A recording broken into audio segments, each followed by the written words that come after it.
Let's talk Kratos. I think a go-to character for a lot of people playing PlayStation All Stars for the first time. Kratos from the God of War series has a very strong offensive style in his game. He's really good at dealing with crowds in front and behind to the sides. He's got those wide arcs. Now we have a 2D perspective, so the way that we sort of recreated the sensation of his sort of can deal with all things at all ranges, we gave him sort of a greater than average sort of range that he's able to affect with his chain. So we don't consider Kratos a short range character. He's more probably accurately described as a mid-range character because those blades of chaos can travel so far, further than the average guy who's just dealing with punches and kicks. Kratos, I think one of the things I noticed is he's really good at getting in. He's really good at harassing people. Yeah, once Kratos gets to that mid-range, he does have a really wide arsenal, and the combat grapple it has some interesting properties to it, because not only can it be used to getting close to an opponent, but it can also be used to sort of change places and get to where your opponent just was and send your opponent flying. Luckily for him, he's got some great aerial attacks, and one of my favorite is the Barbarian Hammer. On the ground,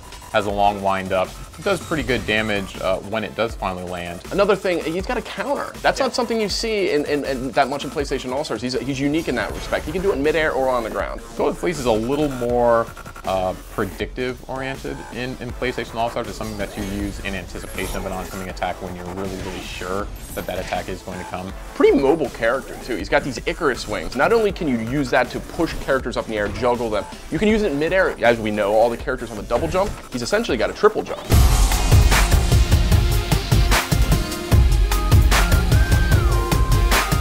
Let's talk about Kratos' supers, because he's got some really unique ways to score points. It does have a bit of wind up on it, so it's not something that you want to fire out necessarily when you're in the combat ball, but if you're just outside of the combat ball and you can get those guys distracted, it's a really good move to capitalize. His level 2 super is much more vertically oriented. One of the few I've seen in PlayStation All Stars that has this vertical area of effect. By surprise, when you're 3 platforms underneath them, you fire off this level 2 and you catch them all the way at the top. It's a great super in that situation. But that level 3, for me, that is worth investing in. Really hard to get away. You can maybe get away on the first attack. You're not going to get away from that second attack.